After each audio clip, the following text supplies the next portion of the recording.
Praise the Lord. இன்னைக்கு நம்ம 40 days பிரேயர்ல டே 22ல இருக்கிறோம். விசுவாசிக்கிறவனுக்கு எல்லாம் கூடும் அப்படின்ற தலைப்பின் கீழே நம்ம பார்த்துட்டு வரோம். ஸோ தலைப்போட வசனத்தை வாசிச்சுட்டு நம்ம ஸ்டார்ட் பண்ணலாம். மார்க் எழுதின சுவிசேஷம் 9ஆம் அதிகாரம் 23ஆம் வசனம். நீ விசுவாசிக்க கூடுமானால் ஆகும், விசுவாசிக்கிறவனுக்கு எல்லாம் கூடும். ஆமீன். ஆமாங்க.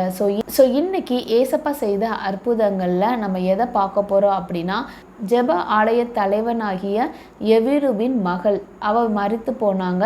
மரித்து போன அவளை ஏசப்பா எப்படி எழுப்புனாங்க உயிரோட அப்படின்றதான் இன்னைக்கு நம்ம பார்க்க போகிறோம்.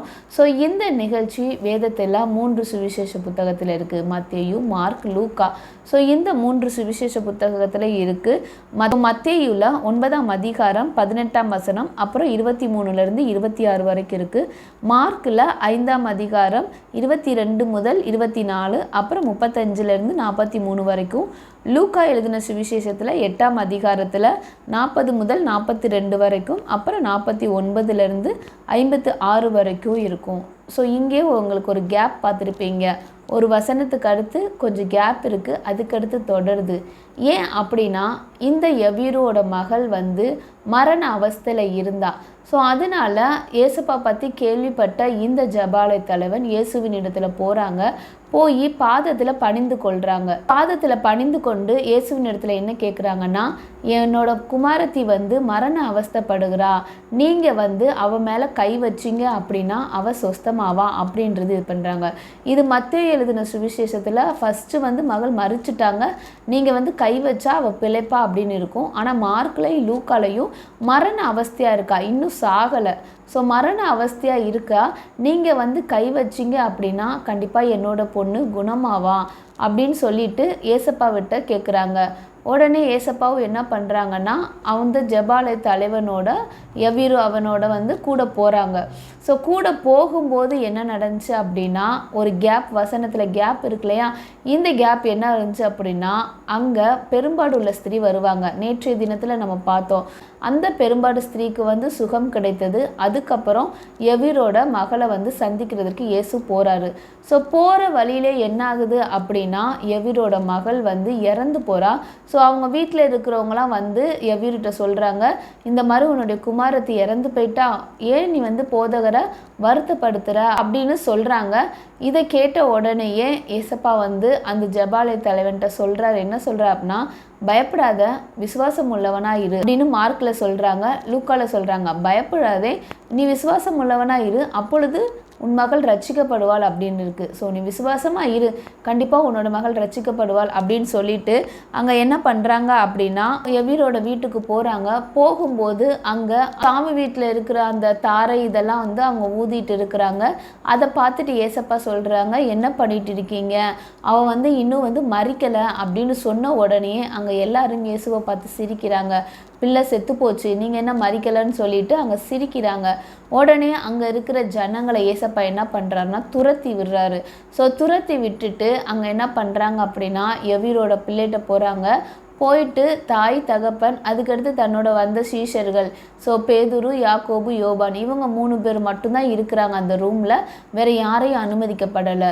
ஸோ எல்லாரையும் துரத்தி விட்டுட்டாங்க. துரத்தி விட்டு வீட்டை பூட்டிட்டு உள்ளே ஏசப்பா எவிரு என்ன கேட்டுக்கொண்டானோ, என்ன கேட்டான், என் மக மேலே உங்கள் கையை வைங்க அப்படின்னு. ஸோ ஏசப்பா அந்த சிறு பெண்ணோட கையை பிடிச்சு தலித்தாகுமி அப்படின்னு சொல்கிறாரு. தலித்தாகுமி அப்படின்னா சிறு பெண்ணே எழுந்திரு என்று உனக்கு சொல்லுகிறேன் அப்படின்னு சொல்கிறது. அதுக்குரிய அர்த்தம் தான் இந்த தலித்தாகுமி. ஸோ இப்படி சொன்ன உடனேயே அந்த பிள்ளை எழுந்திருச்சு. அந்த பிள்ளைக்கு 12 வயசுன்னு வேதத்தில் இருக்குது. ஸோ அந்த 12 வயசு சிறுமி உயிரோடு எழுப்பப்பட்டா. எழுப்பின பின்னாடி அங்கே தாய் தகப்பன்கிட்ட இயேசு சொல்கிறாரு, இதை ஒருவரிடத்துலையும் சொல்லாதீங்க அப்படின்னு சொல்கிறாரு. ஸோ இதுதான் நிகழ்ச்சி. இதுதான் எவிரு மகளுக்கு இயேசு செய்த அற்புதம். ஸோ இதில் இருந்து இன்னைக்கு நம்ம கர்த்தர் என்ன சொல்கிறாரு அப்படின்னா, ஃபஸ்ட்டு அந்த எவீரு என்ன பண்ணுறான், இயேசுவின் இடத்துலேருந்து பாதத்தில் விழுந்துடுறான். ஸோ நம்மளுக்கு ஒரு தேவை இருக்குது, இது கண்டிப்பாக கர்த்தர் எனக்கு செய்யணும் அப்படின்னா நம்ம அவரோட பாதத்தில் விழுந்துடணுங்க. பாதத்தில் விழும்போது என்ன அர்த்தம்னா, ஏசப்பா நீங்கள் தான் இனி, எனக்கு வேறு வழியே தெரியலை அப்படின்னு நம்ம அவரோட சமூகத்துக்கு வந்தோன்னா அவருடைய பாதத்தில் விழுந்துடணுங்க. கண்டிப்பாக கர்த்தர் என்ன பண்ணுவார்னா நம்மளோட கூட வருவார். எப்படி எவீரோட போனவர் நம்மளோடையும் அவர் எப்பொழுதுமே கூட இருப்பாருங்க. ஸோ ஒவ்வொரு நாளும் அவரோட சமூகத்தில் நம்மளோட தேவைக்கும் எல்லா காரியத்துக்கும் என்ன பண்ணணும், அவருடைய பாதம் தான் அப்படின்னு நம்ம பாதத்தில் விழுந்து கிடக்கணும். யாரை மாதிரி, மரியாளை பார்த்து கர்த்தர் சொல்லுவார்ல, மரியாள் தன்னை விட்டு எடுப்படாத நல்ல பங்கை தெரிந்து கொண்டாள் எப்போ, அவருடைய பாதத்தில் இருக்கும்போது.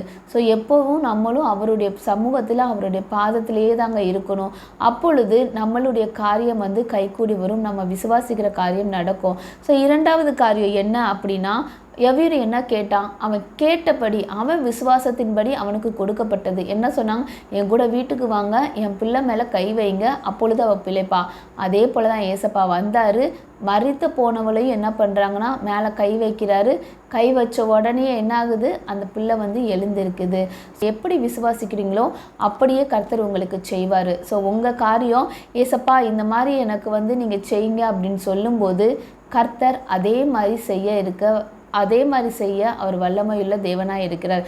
மூன்றாவது காரியம் என்ன அப்படின்னா, அவரை பார்த்து நகைத்தார்கள். நீங்கள் ஒரு காரியம் விசுவாசமாக சொல்லுவீங்க, இது எனக்கு கர்த்தர் செய்வார் அப்படின்னு. அங்கே இயேசுவை பார்த்தே சொல்கிறாங்க. பிள்ளை மறிக்கலன்னு சொன்னோன்னே அங்கே இருக்கிறவங்களாம் நகைக்கிறாங்களாம்.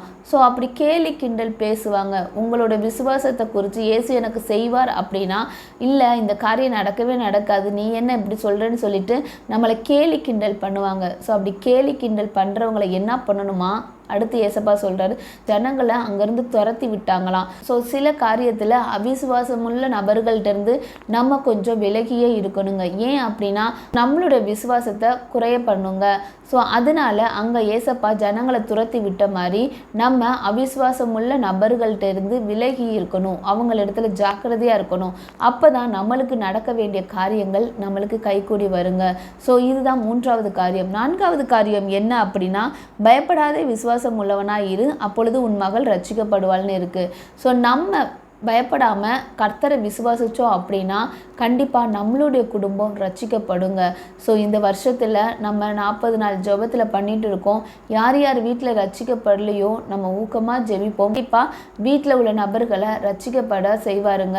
ஸோ இதை நம்ம நம்பி ஜெபம் பண்ணுவோம். ஏசப்பா நாங்கள் விசுவாசமாக இருக்கிறோம்ப்பா, எங்கள் குடும்பத்தில் இருக்கிறவங்க ரட்சிக்கப்படணும்ப்பா அப்படின்னு சொல்லிட்டு நம்ம அனுதினமும் நம்மளோட ப்ரேயரை என்ன பண்ணிடக்கூடாது, விட்டுடக்கூடாதுங்க. ஸோ கண்டிப்பாக ஒவ்வொரு நாளும் நம்ம அவருடைய சமூகத்தில் நம்மளோட குடும்ப ரட்சிப்புக்காக நம்ம ஜெபம் பண்ணணும். ஸோ இந்த 4 காரியம்தான். முதலாவது அவருடைய சமூகத்தில் பாதத்தில் விழுந்து கிடக்கும்போது நம்மளுக்குரிய காரியம் கைகூடி வரும். இரண்டாவது நம்மளுடைய விசுவாசத்தின்படியே கர்த்தர் நம்மளுக்கு செய்வார், நம்ம எப்படி கேட்குறோமோ அப்படி செய்வார். மூன்றாவது காரியம் என்ன அப்படின்னா, யார் நம்மளை பார்த்து கேலி கிண்டல் பண்ணாங்களோ, அவிசுவாசமாக பேசுனாங்களோ அந்த ஜனங்கள்டேருந்து நம்ம என்ன பண்ணணும்னா விலகி இருக்கணும். நான்காவது காரியம், நம்ம பயப்படாமல் விசுவாசம் உள்ளவர்களாக இருந்தோன்னா நம்மளுடைய விசுவாசத்தின் நிமித்தம் நம்மளுடைய குடும்பம் ரட்சிக்கப்படும். நம்ம எல்லாரும் ஜெபம் பண்ணலாம். ஸ்தோத்திரம் ஆண்டவரே, நன்றி செலுத்துகிறோம் சுவாமி. இந்த வேளையிலும் இந்த சத்தத்தை கேட்டுக்கொண்டிருக்கிற ஒவ்வொருவர் வீட்டிலையும் ரட்சிப்பின் சத்தம் தகப்பனே ஆவியானவரே களி கூறுவதாக. ஆவியானவரே நீதிமான்களின் கூடாரத்தில் கம்பீர சத்தம் உண்டென்று நீங்கள் சொல்லியிருக்கீங்களேப்பா. ஆவியானவரே ரட்சிப்பின் சந்தோஷத்தை தகப்பனே எங்களுக்கு தரும்படிக்காக நாங்கள் ஜெபிக்கிறோம்ப்பா. ஏசப்பா ஆவியானவரே அப்பா சோத்திரம் தகப்பனே. ஆவியானவரே அவிசுவாசம் உள்ள நபர்கள்ட்ட இருந்து தகப்பனே ஆவியானவரே நாங்கள் தள்ளி இருக்கணும்ப்பா, எங்களுக்கு உதவி செய்யுங்கப்பா. பரிசுத்த ஆவியானவர் நீர் ஆவியானவரே ஒவ்வொருவரோடு நீங்கள் பேசுகிற கிருபைகளுக்காக நன்றி செலுத்துகிறோம்ப்பா. உங்களுடைய பாதத்தில் தகப்பனே அப்பா விழுந்து கிடக்கிற அனுபவம் எங்களுக்கு வேண்டும்ப்பா தகப்பனே.